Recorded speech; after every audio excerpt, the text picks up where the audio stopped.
Resonance condition for series LCR circuit, इसका अर्थ क्या है, इसका मतलब क्या है, और ये रेजोनेंट कंडीशन क्या होती है और रेजोनेंट फ्रीक्वेंसी क्या होती है।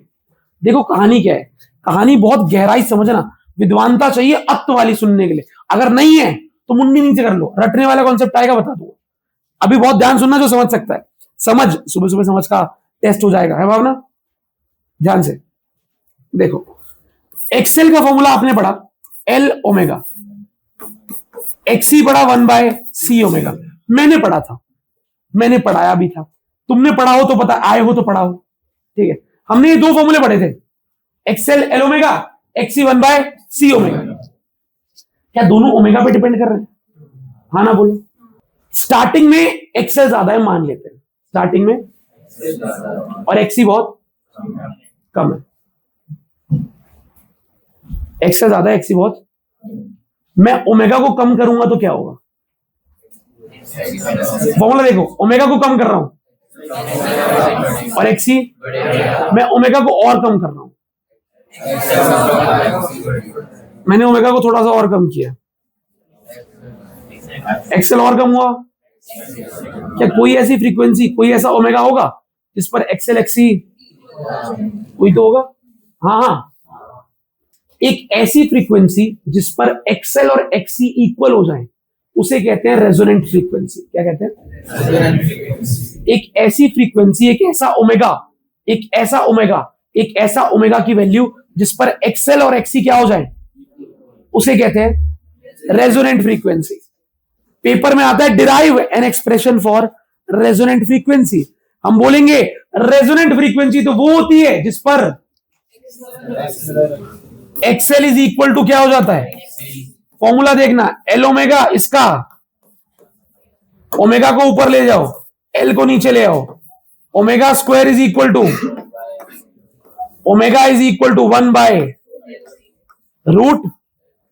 और ओमेगा क्या होता है 2 पाई न्यू, 1/रूट LC। चाहो तो 2 पाई को नीचे ले जाओ, न्यू क्या आ गया 1/2 पाई रूट LC। तो ये और ये किसके फॉर्मूले हैं? आर लगा रहा हूं यहां पे, आर, रेजोनेंट फ्रीक्वेंसी। क्या? अब बात करते हैं ये रेजोनेंस कंडीशन क्या होती है।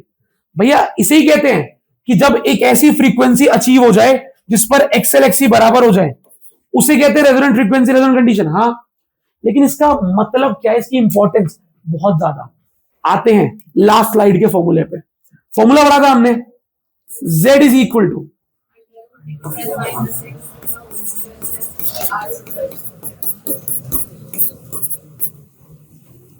किसी भी सर्किट में, किसी भी सर्किट में, किसी भी सर्किट में करंट तब मैक्सिमम होता है, करंट तब मैक्सिमम होता है, करंट तब मैक्सिमम होता है जब रेजिस्टेंस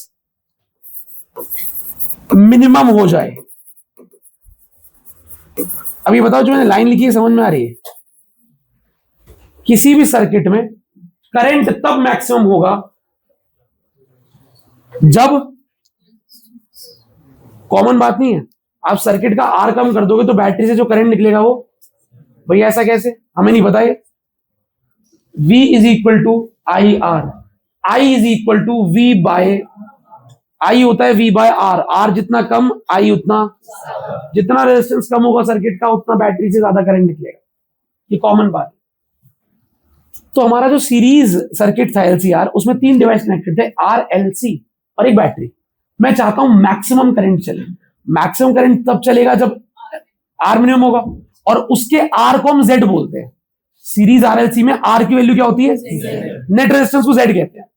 तो यानी कि करंट तब मैक्सिमम होगा जब R इक्विवेलेंट यानी कि Z क्या हो, मिनिमम। अब Z को मिनिमम करना है, ये रहा Z का फॉर्मूला।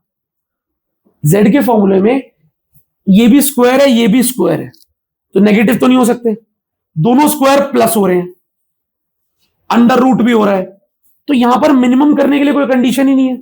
एक चीज है, अगर अगर अगर एक्सेल और एक्सी बराबर हो गए तो ये XL माइनस XC क्या हो जाएगा? 0। और इतना बड़ा हिस्सा 0 हो गया तो Z तो कम हो ही जाएगा। हाँ ना बोलो। तो करंट तब मैक्सिमम होगा जब R इक्विवेलेंट यानी Z मिनिमम होगा। और Z मिनिमम कब होगा? Z minimum and current maximum तब होगा जब कब होगा? XL माइनस XC क्या हो जाए? 0। यानी कि XL किसके बराबर हो जाए? XC। और XL XC के बराबर कब होता है? जब फ्रीक्वेंसी कितनी होती है? 1/√LC। नहीं, अब इस लूप को ध्यान समझना, ध्यान से, बहुत ध्यान से। Resonance occurs in a series LCR circuit when, बहुत बढ़िया, when current is primary condition, current is, आप चाहो तो इसके साथ लिख सकते हो Z इज, चलो इस कंडीशन में रेजोनेंट फ्रीक्वेंसी क्या होती है? ओमेगा R, या फिर अगर न्यू में लेते हो, अच्छा, इंपीडेंस, श्योर, किसके equal? Current which is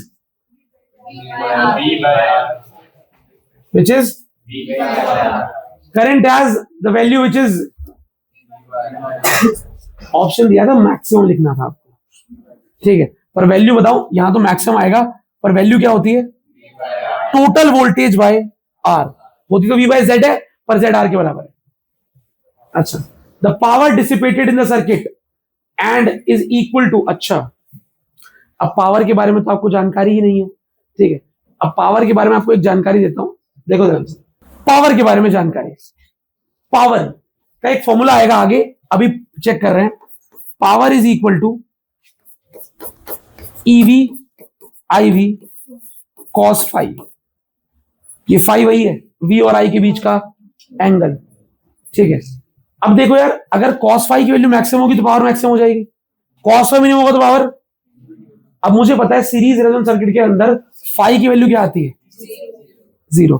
phi 0 तो cos 0 1, cos की मैक्सिमम वैल्यू आ गई, तो 1 आ गई, तो अगर cos फाई मैक्सिमम हो गया तो पावर भी, the power dissipated in the circuit is and is equal to P is equal to, भैया ये V क्या है? अरे वर्चुअल RMS, याद है, पढ़ा था हमने, E0/√2 I0/√2। तो power EV I by cos phi से हो जाएगी EV IV, cos फाई हट जाएगा, मैक्सिमम हो जाएगी power. What is power factor? इस cos फाई को बोलते हैं पावर। तो पावर फैक्टर जो कि cos फाई होता है, क्योंकि फाई की वैल्यू 0 हो चुकी है तो cos फाई क्या हो जाएगा? तो power factor turns 1। Value of R is equal to the value of Z, समझ रहे हो? और इसमें और भी ऐड करें तो current and voltage are in same phase, phi equal to 0, they are in same phase, tan phi equal to 0, ठीक।